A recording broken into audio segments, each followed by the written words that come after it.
はい、こんばんは、こしです。今日はですね、前から一度やってみたかった、車の塗装をね、ちょっとやってみようと思って、その動画を撮ろうと思っております。ネットでね、ネットで車塗装検索したら結構よく出てくる、ローラーですね。コロコロやるローラーで塗装するっていうのが出てくると思うんですけど、それをちょっとねやってみようと思います。ちょっとチャレンジしてみようかなと思っております。で、こちらですね、宝塗料さんの、水性塗料ですね、中身を紹介したいと思います。全部でとりあえず1万5000円ぐらいで、購入しました。で、まずなんかカタログとか車の塗り方のガイドブックとかも入ってます。なのでこれをとりあえず読んでね勉強したいと思うんですけど、4キロのインクですね、水性のインクで今回フレンチグレーという色を購入してみました。でね、3キロでも多分足りるんですけど、バン塗る場合やっぱ3キロと4キロで価格がちょびっとしか違わないんで、もう何かあった時に塗り直せると思って4キロもね買いました。とこちらトレーと10センチぐらいのローラーと、ハケがセットになったものです。これを購入しました。あとはこれサンドペーパーですね。600バーのサンドペーパーの4枚入りのを購入しました。で、あとはこれですね、幅の狭いローラーも買いました。ローラーで塗った方が、ハケよりローラーでできるだけ塗った方が綺麗になるそうなんで、ちっちゃいローラーも買いました。他買い足したものがですね、あとこれ、マスキングテープですね。で、あとはこれダイソーのお茶入れるやつですね。これで塗料を、希釈してこうついで使おうかなと思って買いました。で、あとはシンナーとかで脱脂するんですけど、もうパーツクリーナーでやってしまおうかなと思ってシンナーとかは購入してません。あとはまあ手持ちのものでなんとかなるのかなと思って、購入したものはこれだけですね。じゃあね、塗装の様子を記録していくんでご覧ください。どうぞ。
サンドペーパーで足付けをしていきます。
じゃあ2回目塗っていきます。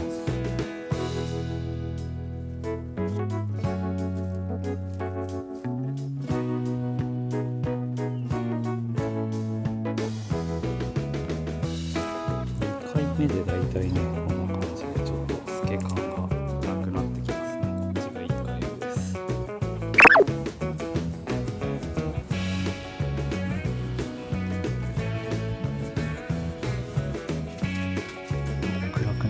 したら3回目を塗っていきます。3回目です。